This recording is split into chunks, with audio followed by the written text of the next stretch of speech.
The story begins in a quiet farming town, the kind of place where people wake up with the sunrise and go to bed early, after a long day of work in the fields. Life there is simple but also hard. Families work together to keep their land alive.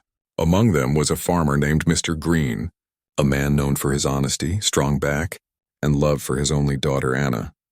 She grew up beside him, helping him plant seeds, carry baskets, and sell vegetables at the local market. Anna was unlike the other children in her town. While many only dreamed of leaving the fields to escape farm life, she carried a quiet spark in her eyes. She was curious, always asking questions, always reading whatever book she could get her hands on. She loved the earth, but she also loved learning about the wider world beyond her small town. Her father often said, "Anna, you may be a farmer's daughter, but that doesn't mean your dreams must stay small. Work hard, stay true, and the world will notice." Anna carried those words deep inside her heart, but not everyone in town saw her that way. Some laughed at her ambition, calling her just a farm girl. At school, when she tried to talk about ideas bigger than the town, about trade, business, or new ways to grow crops, her classmates giggled. Even some teachers brushed her aside, believing she would end up like any farmer's child, working in the dirt with no chance to rise. Despite that, Anna never gave up. She studied late at night, using old lamps while others slept.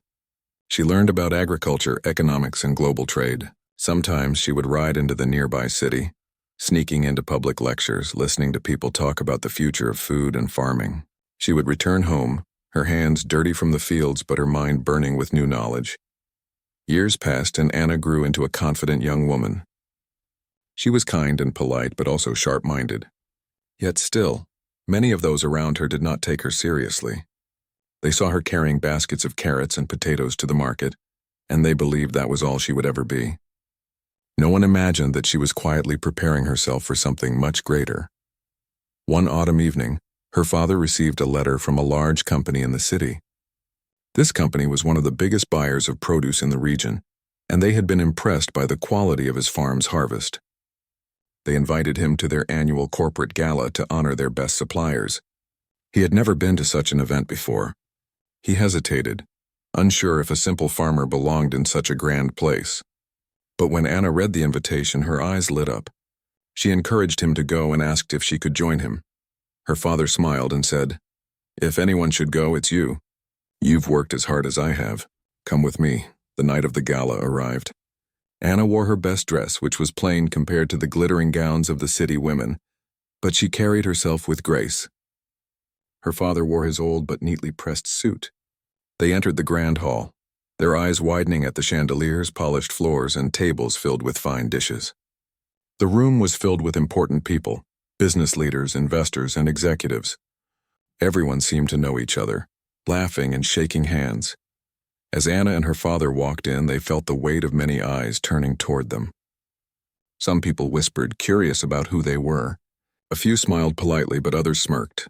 When someone mentioned that she was just a farmer's daughter, quiet laughter spread among a group of young managers standing nearby. Anna felt her cheeks grow warm, but she straightened her back. She remembered her father's words and told herself she would not let their laughter hurt her. She walked calmly to her seat, her eyes observing everything, the way the executives talked, the words they used, the slides they showed on big screens about profits and markets. She noticed their confidence but also their gaps. They spoke of numbers, but none of them seemed to truly understand the soil, the crops, or the struggles of the farmers who fed the nation. As the evening went on, Anna sat quietly, listening. She saw how some of the executives made jokes, trying to appear smart and witty. One of them, a young man with shiny shoes and a loud laugh, made a remark that echoed across the table. "I bet the farmer's daughter only knows how to milk cows and chase chickens." A wave of laughter broke out, and Anna felt all eyes on her again. For a moment her heart pounded. She thought about staying quiet, but something inside her told her not to. She raised her head and asked calmly, "Do you know how much water is wasted in producing 1 kilogram of beef compared to 1 kilogram of vegetables?" The laughter stopped. The young man blinked, unsure how to answer. She continued, "It's thousands of liters more, and yet farmers are blamed for water shortages. If you want to talk about food, talk about it with facts, not jokes."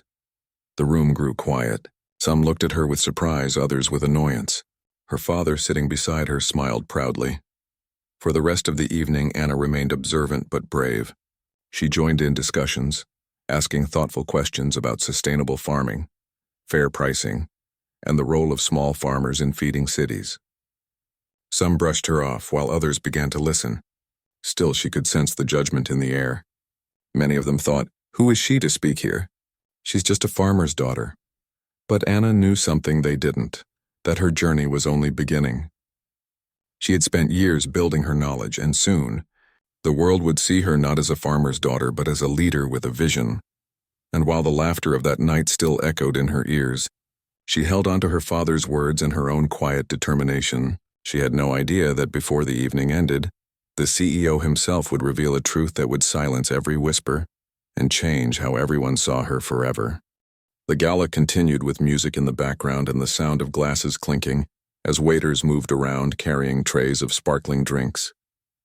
People were talking loudly, some bragging about their business success, others laughing at jokes only they understood.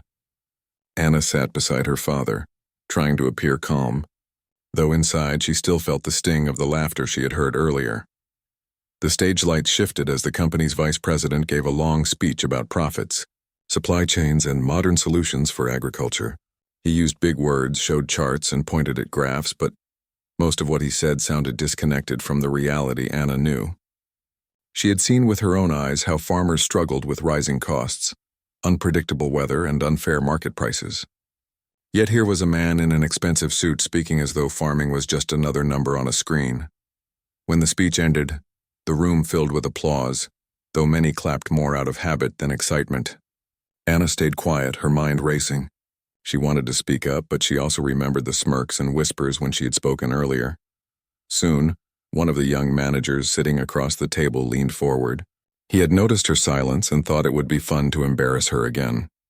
With a mocking smile, he said, "So, Miss Farmer, what do you think of all these complicated charts? Or is it too much for you?" The people around the table chuckled. Anna's father shifted uncomfortably, ready to defend his daughter. But before he could speak, Anna looked the man in the eye.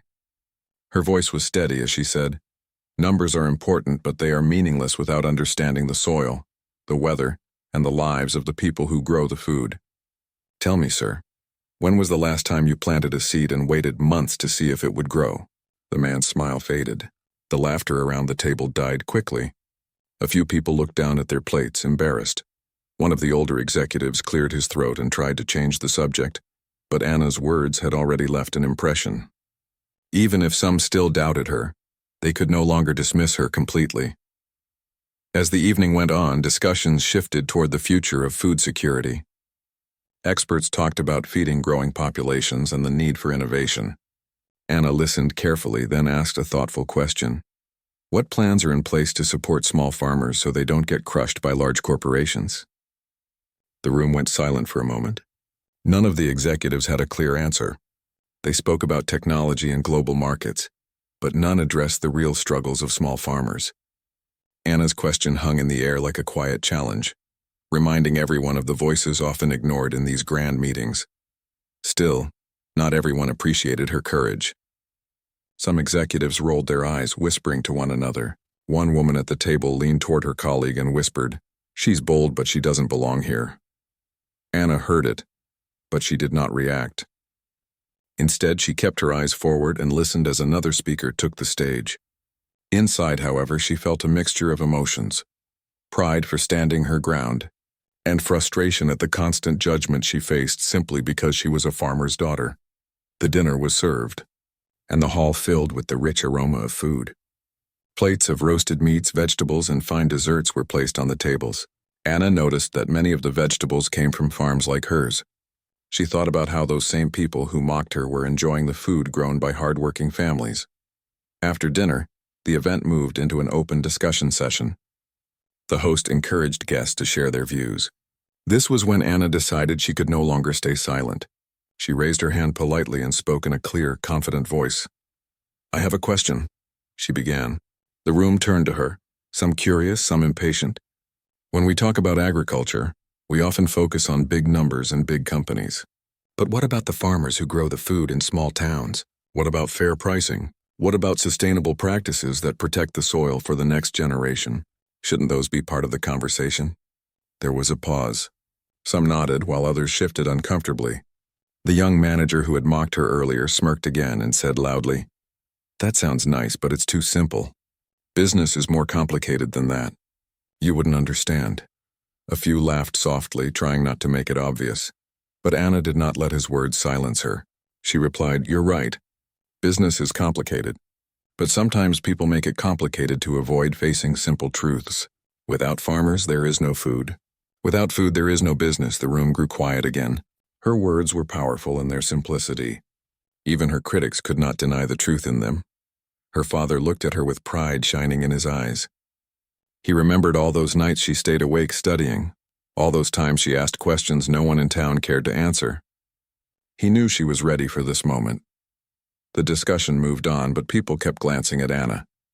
Some looked at her with new respect, others with envy, and a few with silent irritation. The whispers did not stop, but they had changed in tone. Instead of only mocking, some now admitted she was clever. Still, most wondered why she was even here, speaking as if she belonged among them. As the evening stretched on, Anna felt both stronger and lonelier. She had spoken her truth, but she was still an outsider in their eyes. The laughter had stung, the whispers hurt, but she stood firm. She reminded herself of her father's advice. Stay true. The world will notice. Little did she know that the world would notice much sooner than she expected. The moment was coming when the CEO himself would rise from his seat, and with just a few words he would change everything.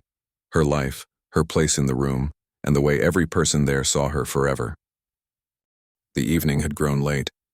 The gala hall, filled with its shining chandeliers and polished floors, now carried a heavier atmosphere. The laughter had slowed and the conversations had become more formal. Many of the executives were already tired of speeches, yet they still wanted to hear what the CEO would say. Everyone respected him. He was a man of few words, but when he spoke, people listened. Anna sat quietly beside her father, her heart beating fast. She had managed to stand her ground through the mocking and the dismissive words. Still, she could not shake the feeling of being an outsider. No matter what she said, many of them continued to see her as only a farmer's daughter who did not belong among powerful leaders. She didn't know that the moment about to arrive would silence every doubt and change how the entire room saw her. The host of the gala walked to the center of the stage and tapped the microphone. "Ladies and gentlemen," he said, "thank you for joining us tonight. Before we conclude, our CEO will deliver the final remarks. He also has a very special announcement. Please welcome Mr. Richard Carter." The room filled with applause as the CEO rose from his seat. He was tall, with silver hair and a calm, commanding presence. He didn't rush to the stage. Instead, he walked slowly, his eyes scanning the room as though he could see through every person's thoughts. People immediately sat straighter, waiting for his words. Anna lowered her eyes, thinking this was the moment when she could finally relax and fade into the background. But she was wrong. The CEO began by thanking everyone for their contributions and hard work. He spoke about the importance of agriculture, about how food was the foundation of life, and about how farmers should never be forgotten. His words carried weight, but still no one expected what he was about to reveal. Then he paused. His eyes rested on Anna. "Tonight," he said slowly, "many of you have asked questions, shared ideas, and spoken about the future of agriculture. But there is one person in this room who has reminded us all of the truth we sometimes forget. Without the soil, without the farmers, there is no business, no profit, no future."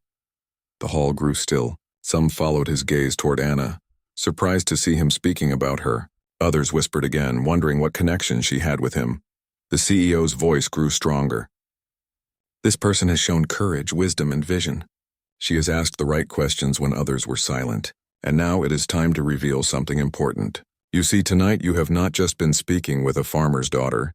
Tonight you have been speaking with the newly appointed chairwoman of the National Agricultural Development Board." Gasps filled the room. Forks dropped on plates. Someone even spilled their drink in shock. All eyes turned toward Anna. The same people who had laughed at her earlier now sat frozen, unable to believe what they had just heard. The CEO stepped closer to her table. With respect in his tone, he extended his hand toward Anna and said clearly, "Ladies and gentlemen, please stand for Madam Chairwoman, Anna Green." Her heart stopped. For a moment, Anna could not move. She had been carrying this secret quietly. Only a handful of people knew she had been chosen weeks ago for this role. She had gone through interviews, been tested with hard questions, and finally been selected because of her knowledge and vision. But the official announcement had been kept for this night, and she never expected it to be revealed in such a dramatic way. Slowly, she stood.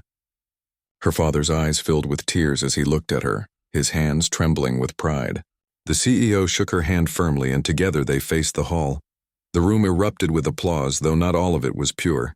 Some clapped out of genuine respect, realizing they had underestimated her. Others clapped nervously, embarrassed by their earlier laughter. A few whispered to each other, trying to process the truth, but no one could ignore the fact anymore. Anna, the farmer's daughter they had mocked, was now one of the most powerful voices in agriculture. Anna's legs felt weak, but her spirit felt stronger than ever.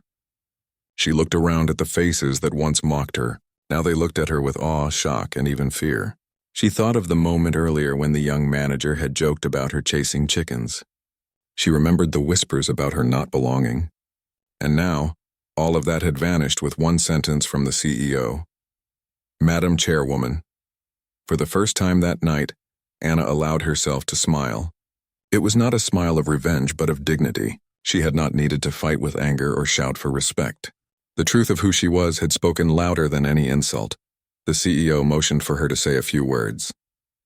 Anna took a deep breath, walked to the microphone, and stood before the audience.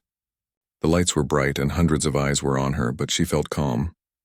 She had dreamed of moments like this, though she never thought it would come so soon. She began softly. "I know many of you looked at me tonight and saw only a farmer's daughter. And that is true. I am proud of where I come from. My father taught me the value of hard work, honesty, and patience.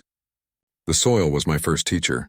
But I am also here because I believe farmers deserve more than just survival. They deserve respect, fair treatment, and a future filled with opportunity." The room was silent. Not a glass clinked.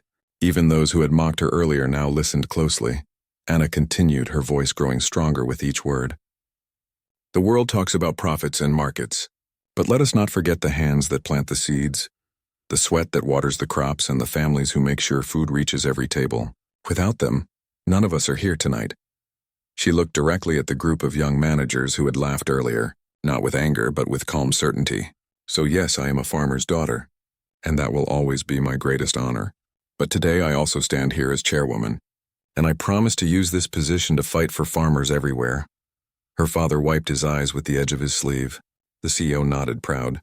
And for the first time in the entire evening, Anna felt that she truly belonged. The applause that followed was not forced this time. It was powerful, echoing through the grand hall as if every person had been moved in some way.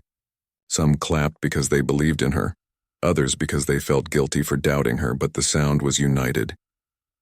Anna stepped back from the microphone, her heart full. The journey that had started in the soil of her father's farm had brought her here, to the center of the stage, where her voice could shape the future. And though the night was not yet over, Anna knew one thing for certain. She would never again be laughed at for being a farmer's daughter. From this moment forward, the world would remember her as Madam Chairwoman.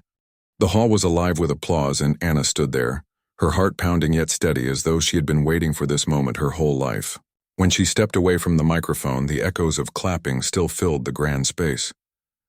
The chandeliers above seemed to shine brighter, and the polished floors reflected the glow of a room that had just witnessed a revelation. The same people who had laughed at her earlier now leaned forward with wide eyes, eager to shake her hand. Their faces were filled with forced smiles, nervous laughter, and a sudden change in attitude. It was as if the moment the CEO called her Madam Chairwoman, they realized how badly they had misjudged her. One of the young executives who had cracked jokes earlier almost tripped as he hurried over. "Madam Chairwoman," he stammered, "please forgive me if I was too casual earlier. I didn't mean—" Anna raised a hand gently and said, "It's fine. Let's focus on the future, not the past." Her words were calm, not bitter. She could have embarrassed him the way he embarrassed her, but she chose dignity. This left the man even more embarrassed, for kindness sometimes makes guilt heavier than anger ever could. Another woman executive, who had whispered earlier that Anna didn't belong, now spoke in a softer voice. Your vision is inspiring. I had no idea you were already chosen for such a role. Anna looked at her and replied, sometimes we need to see beyond appearances. Every person has a story. It's easy to laugh, but it's wiser to listen. The woman lowered her eyes, realizing the truth in those words. Meanwhile, Anna's father sat quietly at the table, his heart overflowing with pride. He had always known his daughter was different, but seeing her stand on that stage and earn the respect of powerful people brought tears to his eyes.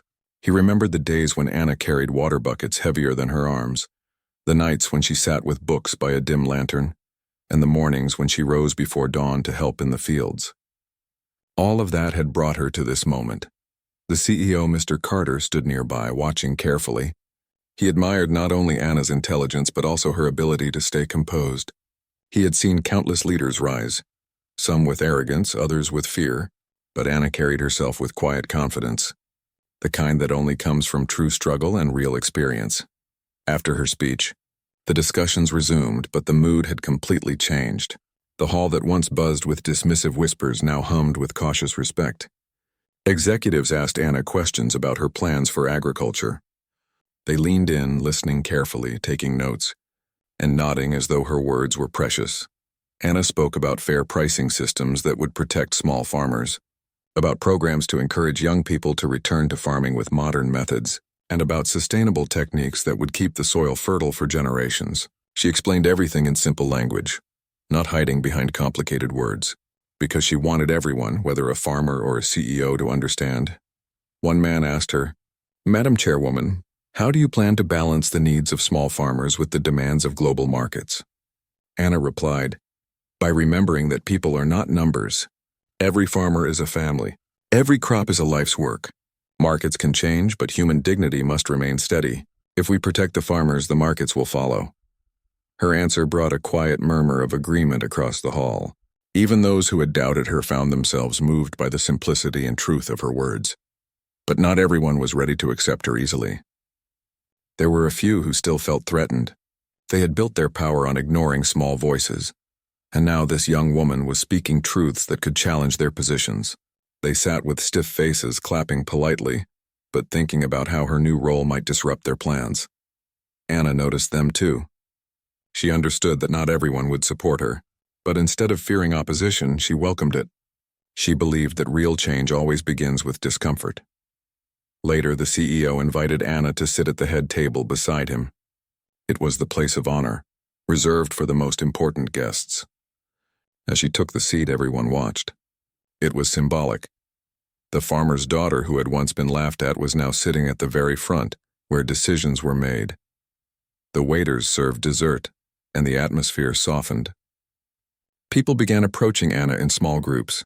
Some asked for her insights, others offered partnerships, and a few simply wanted to apologize for their earlier behavior. Anna listened to each one, answering with patience. She did not gloat. She did not remind them of how they had mocked her. Instead, she showed humility. That humility made her even more powerful, for it revealed that she did not need to prove herself with pride. Her actions and her position already spoke louder than words.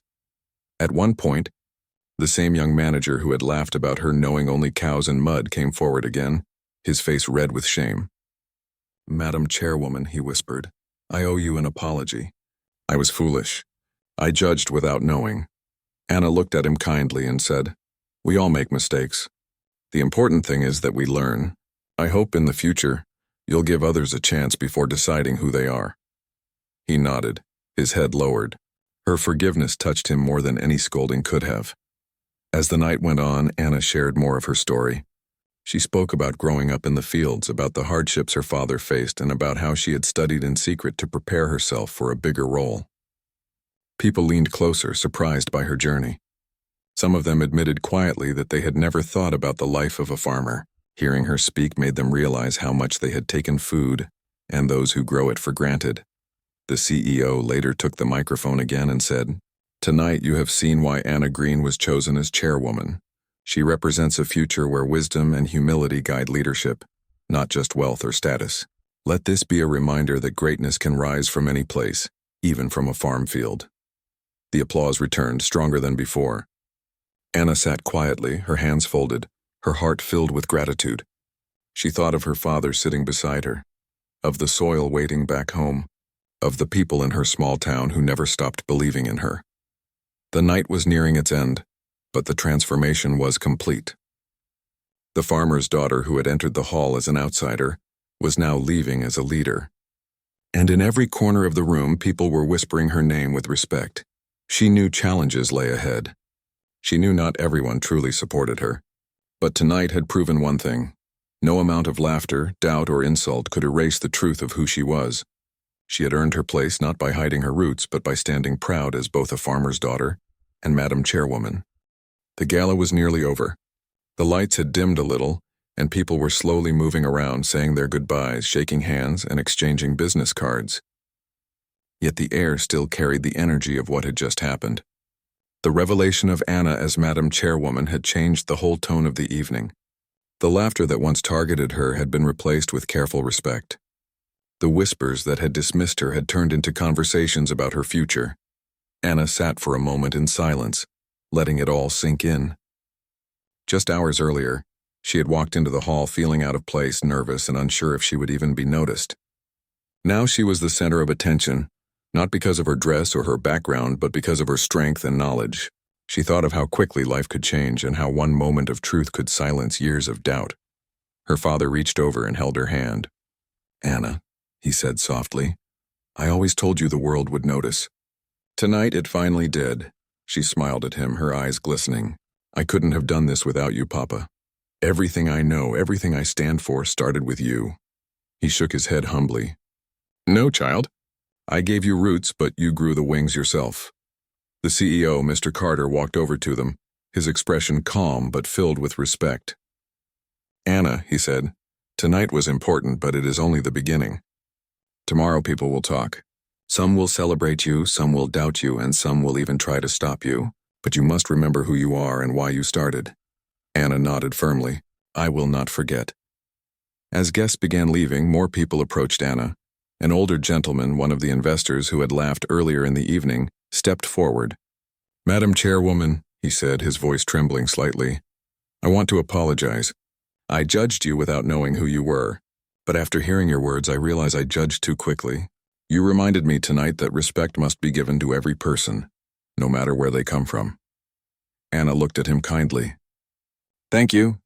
What matters now is that we move forward together. If you truly believe in helping farmers, then stand with me.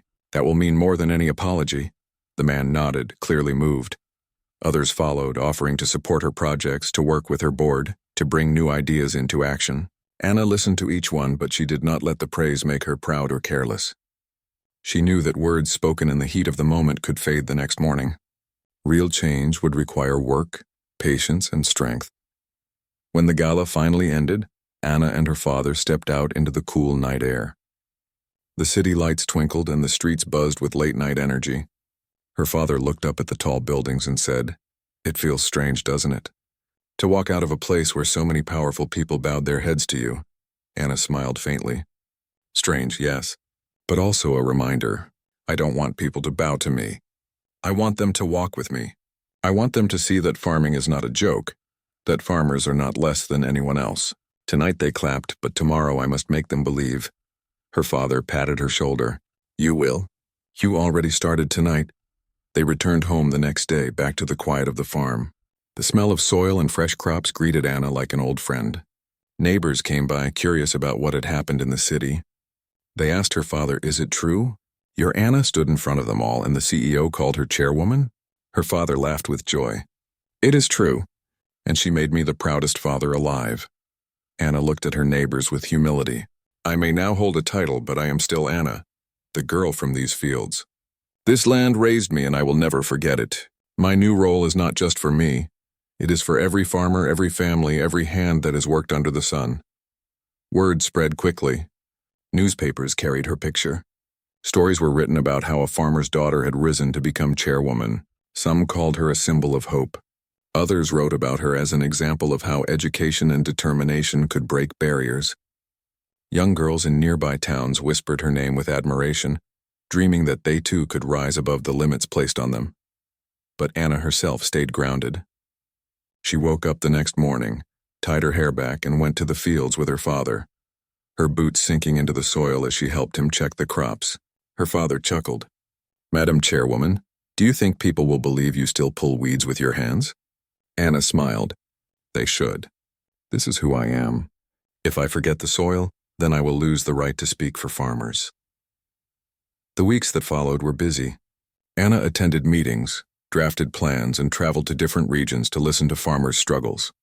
She met families who had almost given up, men and women who felt invisible in the shadow of big corporations. When she sat with them, she didn't speak like a distant leader. She listened just as she had listened in the gala, with patience and respect. Everywhere she went, people were surprised. "A chairwoman who actually listens?" they would whisper. But Anna knew this was the only way real change could happen. Back in the city, some executives who once mocked her still struggled to accept her. They tested her with hard questions in board meetings, waiting for her to fail. But Anna answered with knowledge and calm confidence. Each time she spoke, she reminded them she was not there by accident. She was there because she had earned it. Her father watched her transformation with quiet pride. At night, when they sat on the porch after long days, he would say, "Anna, they may call you chairwoman now, but to me, you will always be my little girl who dreamed bigger than the sky." Anna would smile and reply, "And to me, you will always be the man who taught me that even a farmer's life holds wisdom enough to guide the world." The story of Anna's rise spread far beyond her small town. It became a lesson whispered in schools, spoken in offices, and shared among families. Parents told their children, "Don't laugh at anyone because of where they come from. Remember Anna Green, the farmer's daughter." They laughed at her once too, until the CEO stood up and called her Madam Chairwoman. In the end, the gala was not just a night of fine food and speeches. It became a turning point, a symbol of how truth can shatter arrogance and how dignity can silence mockery. Anna's story proved that respect is not given by wealth or titles. It is earned through honesty, knowledge, and courage. And so the farmer's daughter, who was once underestimated, walked forward into her new life, carrying the soil of her home in her heart, ready to lead with humility and strength. She was no longer just Anna. To the world, she was Madam Chairwoman, but to her father and to herself, she was still the same girl who believed that no dream was too high for a farmer's daughter.